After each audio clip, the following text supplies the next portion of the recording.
लीजिए सुनिए मुंशी प्रेमचंद के लिखे कथा संग्रह मानसरोवर 3 की कहानी नैराश, मेरी यानी समीर गोस्वामी की आवाज में। बाज आदमी अपनी स्त्री से इसलिए नाराज रहते हैं कि उसके लड़कियां ही क्यों होती हैं, लड़के क्यों नहीं होते। वो जानते हैं कि इसमें स्त्री का दोष नहीं है, या है तो उतना ही जितना मेरा। फिर भी जब देखिए स्त्री से रूठे रहते हैं। उसे अभागिनी कहते हैं और सदैव उसका दिल दुखाया करते हैं।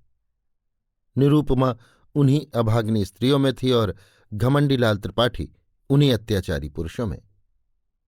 निरूपमा के 3 बेटियां लगातार हुई थीं और वो सारे घर की निगाहों से गिर गई थी। सास ससुर की अप्रसन्नता की तो उसे विशेष चिंता न थी। वे पुराने जमाने के लोग थे, जब लड़कियां गर्दन का बोझ और पूर्व जन्मों का पाप समझी जाती थीं। हाँ, उसे दुख अपने पतिदेव की अप्रसन्नता का था, जो पढ़े लिखे आदमी होकर भी उसे जलीकटी सुनाते रहते थे। प्यार करना तो दूर रहा, निरूपमा से सीधे मुंह बात न करते। कई कई दिनों तक घर ही में न आते, और आते भी तो कुछ इस तरह खिंचे तने हुए रहते कि निरूपमा थर थर काँपती रहती थी, कहीं गरज न उठे। घर में धन का अभाव न था, पर निरूपमा को कभी ये साहस न होता था कि किसी सामान्य वस्तु की इच्छा भी प्रकट कर सके। वो समझती थी, मैं यथार्थ में अभागिनी हूं, नहीं तो क्या भगवान मेरी कोख में लड़कियां ही रचते। पति की एक मृदु मुस्कान के लिए, एक मीठी बात के लिए उसका हृदय तड़प कर रह जाता था।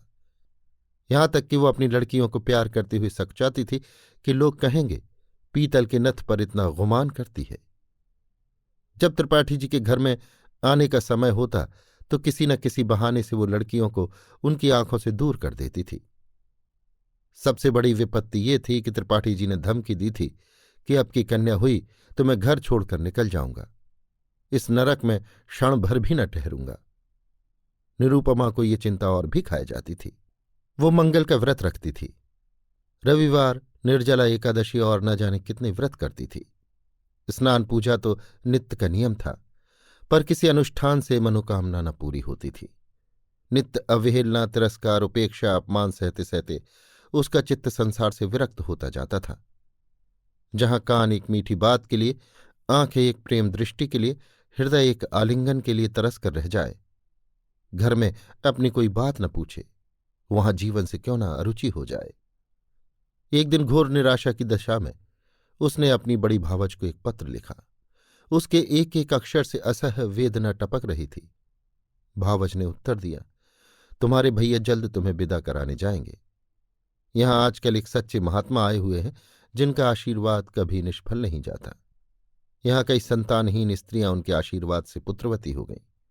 पूर्ण आशा है कि तुम्हें भी उनका आशीर्वाद कल्याणकारी होगा। निरूपमा ने ये पत्र पति को दिखाया। त्रिपाठी जी उदासीन भाव से बोले, सृष्टि रचनाओं महात्माओं के हाथ का काम नहीं, ईश्वर का काम है।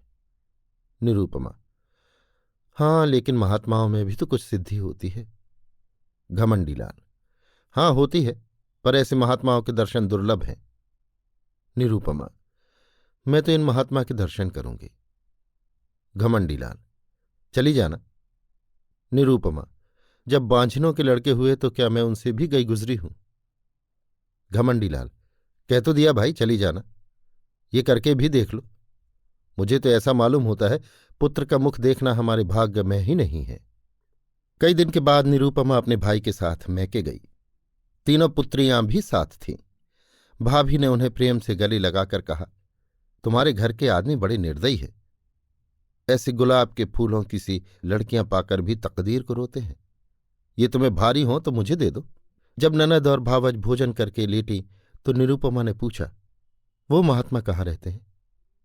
भावज, ऐसी जल्दी क्या है, बता दूंगी। निरूपमा, है नगीच ही ना। भावज, बहुत नगीच, जब कहोगी उन्हें बुला दूंगी। निरूपमा, तो क्या तुम लोगों पर बहुत प्रसन्न है। भावज, दोनों वक्त यहीं भोजन करते हैं, यहीं रहते हैं। निरूपमा, जब घर ही वैद्य तो मरिए क्यों, आज मुझे उनके दर्शन करा देना। भावज, भेंट क्या दोगी। निरूपमा, मैं किस लायक हूं। भावज, अपनी सबसे छोटी लड़की दे देना। निरूपमा, चलो गाली देती हो। भावज। अच्छा ये ना सही, एक बार उन्हें प्रेमालिंगन करने देना। निरूपमा। भाभी मुझसे ऐसी हंसी करोगी तो मैं चली जाऊंगी। भावज। वो महात्मा बड़ी रसिया हैं। निरूपमा। तो चूल्हे में जाएं, कोई दुष्ट होगा। भावज। उनका आशीर्वाद तो इसी शर्त पर मिलेगा, वो और कोई भेंट स्वीकार नहीं करते। निरूपमा। तुम तो यूं बातें कर रही हो मानो उनकी प्रतिनिधि हो। भावज। हाँ, वो ये सब विषय मेरे ही द्वारा तय किया करते हैं। मैं ही भेंट लेती हूं, मैं ही आशीर्वाद देती हूं, मैं ही उनके हितार्थ भोजन कर लेती हूं। निरूपमा। तो ये कहो कि तुमने मुझे बुलाने के लिए हीला निकाला है। भावज। नहीं, उसके साथ ही तुम्हें कुछ ऐसे गुर बता दूंगी जिससे तुम अपने घर आराम से रहो। इसके बाद दोनों सखियों में कानाफूसी होने लगी। जब भावज चुप हुई तो निरूपमा बोली, और जो कहीं फिर कन्या हुई तो? भावज। तो क्या, कुछ दिन तो शांति और सुख से जीवन कटेगा। ये दिन तो कोई लौटा न लेगा। पुत्र हुआ तो कहना ही क्या, पुत्री हुई तो फिर कोई नई युक्ति निकाली जाएगी। तुम्हारे घर के जैसे अक्ल के दुश्मनों के साथ ऐसी ही चाले चलने में गुजारा है। निरूपमा। मुझे तो संकोच मालूम होता है। भावज। त्रिपाठी जी को 2-4 दिन में पत्र लिख देना कि महात्मा जी के दर्शन हुए और उन्होंने मुझे वरदान दिया है। ईश्वर ने चाहा तो उसी दिन से तुम्हारी मान प्रतिष्ठा होने लगेगी। घमंडीलाल दौड़े हुए आएंगे और तुम्हारे ऊपर प्राण निशावर करेंगे। कम से कम साल भर तो चैन की वंशी बजाना, इसके बाद देखी जाएगी। निरूपमा। पति से कपट करूं तो पाप न लगेगा। भावज। ऐसे स्वार्थियों से कपट करना पुण्य है। 3-4 महीने के बाद निरूपमा अपने घर आई। घमंडीलाल उसे विदा कराने गए थे। सलहज ने महात्मा जी का रंग और भी चोखा कर दिया।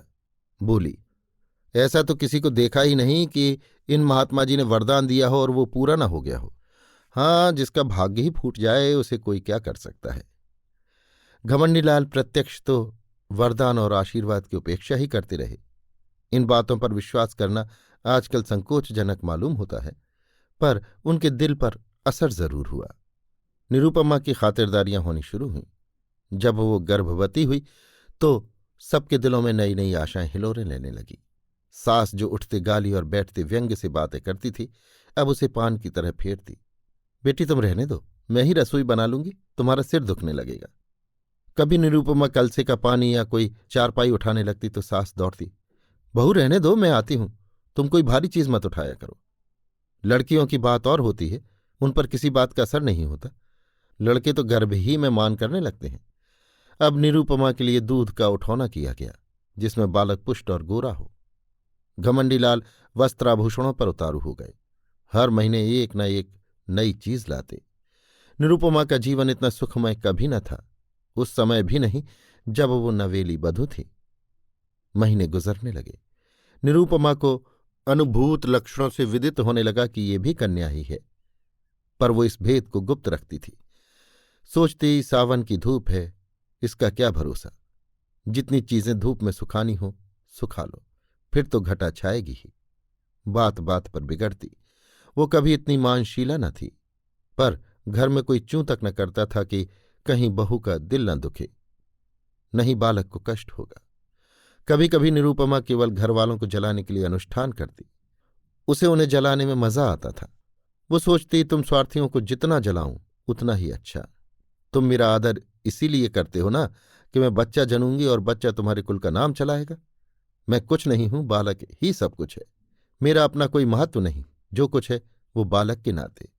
ये मेरे पति हैं, पहले इन्हें मुझसे कितना प्रेम था, तब इतने संसार लोलुप न थे। अब इनका प्रेम केवल स्वार्थ का स्वांग है। मैं भी पशु हूं जिसे दूध के लिए चारा पानी दिया जाता है। खैर यही सही, इस वक्त तो तुम मेरे काबू में आए हो। जितने गहने बन सकें बनवा लूं, इन्हें तो छीन न लोगे। इस तरह 10 महीने पूरे हो गए। निरूपमा की दोनों ननदें ससुराल से बुलाई गईं। बच्चे के लिए पहले ही से सोने के गहने बनवा लिए गए। दूध के लिए एक सुंदर दुधार गाय मोल ले ली गई। घमंडीलाल उसे हवा खिलाने को एक छोटी सी सेज गाड़ी लाए। जिस दिन निरूपमा को प्रसव वेदना होने लगी, द्वार पर पंडित जी मुहूर्त देखने के लिए बुलाए गए। एक मीर शिकार बंदूक छोड़ने को बुलाया गया। गाय ने मंगलगान के लिए बटोर ली गई। घर में से तिल तिल पर खबर मंगाई जाती थी। क्या हुआ? लेडी डॉक्टर भी बुलाई गई। बाजे वाले हुक्म के इंतजार में बैठे थे। पामर भी अपनी सारंगी लिए जच्चा मान करे नंदलाल सो की तान सुनाने को तैयार बैठा था। सारी तैयारियां, सारी आशाएं, सारा उत्साह, सारा समारोह एक ही शब्द पर अवलंबित था। ज्यों ज्यों देर होती थी, लोगों में उत्सुकता बढ़ती जाती थी। घमंडीलाल अपने मनोभावों को छिपाने के लिए एक समाचार पत्र देख रहे थे, मानो उन्हें लड़का या लड़की दोनों ही बराबर हैं। मगर उनके बूढ़े पिताजी इतने सावधान न थे। उनकी बाछें खिली जाती थी, हंस हंसकर सबसे बातें कर रहे थे और पैसों की एक थैली को बार बार उछालते थे। मीर शिकार ने कहा, मालिक से आपकी पगड़ी दुपट्टा लूंगा। पिताजी ने खिलकर कहा, अबे कितनी पगड़ियां लेगा? इतनी बेभाव की दूंगा कि सिर के बाल गंजे हो जाएंगे। पामर बोला, सरकार से आपकी कुछ जीविका लूंगा। पिताजी खिलकर बोले, अबे कितना खाएगा? खिला खिलाकर पेट फाड़ दूंगा। सहसा मेहरी घर में से निकली, कुछ घबराई सी थी। वह अभी कुछ बोलने भी न पाई थी कि मीर शिकार ने बंदूक फायर कर ही तो दी। बंदूक छूटनी थी कि रोशन चौकी की तान भी छिड़ गई। पामर भी कमर कसकर नाचने को खड़ा हो गया। मेहरी, अरे तुम सबके सब भंग खा गए हो क्या? मीर शिकार, क्या हुआ? मेहरी, हुआ क्या? लड़की ही तो फिर हुई है। पिताजी, लड़की हुई है? ये कहते कहते वो कमर थाम कर बैठ गए, मानो वज्र गिर पड़ा। घमंडीलाल कमरे से निकल आए और बोले, जाकर लेडी डॉक्टर से तो पूछ, अच्छी तरह देख ले। देखा न सुना, चल खड़ी हुई। मेहरी, बाबूजी मैंने तो आंखों देखा है। घमंडीलाल, कन्या ही है? पिता, हमारी तकदीर ही ऐसी है बेटा। जाओ रे सब के सब। तुम सभी के भाग्य में कुछ पाना न लिखा था तो कहाँ से पाते? भाग जाओ। सैकड़ों रुपयों पर पानी फिर गया, सारी तैयारी मिट्टी में मिल गई। घमंडीलाल, इस महात्मा से पूछना चाहिए। मैं आज डाक से जाकर बचा की खबर लेता हूं। पिताजी, धूर्त है धूर्त। घमंडीलाल, मैं उनकी सारी धूर्तता निकाल दूंगा। मारे डंडों के खोपड़ी न तोड़ दूं तो कहिएगा, चांडाल कहीं का। उसके कारण मेरे सैकड़ों रुपयों पर पानी फिर गया। ये सेज गाड़ी, ये गाय, ये पालना, ये सोने के गहने किसके सिर पटकूं? ऐसे ही उसने कितनों ही को ठगा होगा। एक दफा बचा की मुरम्मत हो जाती तो ठीक हो जाते। पिताजी, बेटा उसका दोष नहीं, अपने भाग्य का दोष है। घमंडीलाल, उसने क्यों कहा कि ऐसा नहीं ऐसा होगा? औरतों से इस पाखंड के लिए कितने ही रुपए ऐठे होंगे। वो सब उन्हें उगलना पड़ेगा, नहीं तो पुलिस में रपट कर दूंगा। कानून में पाखंड का भी तो दंड है। मैं पहले ही चौंका था कि हो ना हो पाखंडी है, लेकिन मेरी सलहज ने धोखा दिया, नहीं तो मैं ऐसे पाजियों के पंजे में कब आने वाला था। एक ही सुअर है।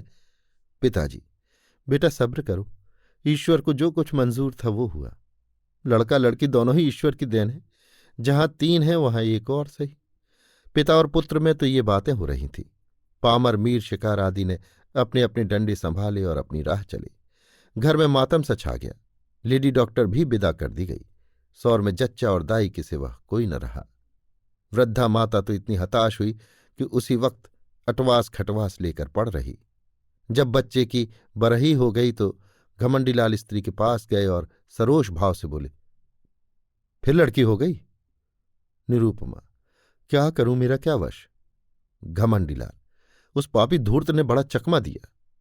निरूपमा, अब क्या कहूं, मेरे भाग्य ही में न होगा, नहीं तो वहां कितनी ही औरतें बाबाजी को रात दिन घेरे रहती थीं। वो किसी से कुछ लेते तो कहती कि धूर्त है। कसम ले लो जो मैंने एक कौड़ी भी उन्हें दी हो। घमंडीलाल, उसने लिया या ना लिया, यहां तो दिवाला निकल गया। मालूम हो गया तकदीर में पुत्र नहीं लिखा है। कुल का नाम डूबना ही है तो क्या आज डूबा, क्या 10 साल बाद डूबा। अब कहीं चला जाऊंगा, गृहस्थी में कौन सा सुख रखा है। वो बहुत देर तक खड़े खड़े अपने भाग्य को रोते रहे, पर निरूपमा ने सिर तक न उठाया। निरूपमा के सिर फिर वही विपत्ति आ पड़ी, फिर वही ताने, वही अपमान, वही अनादर, वही छीछा लेदर।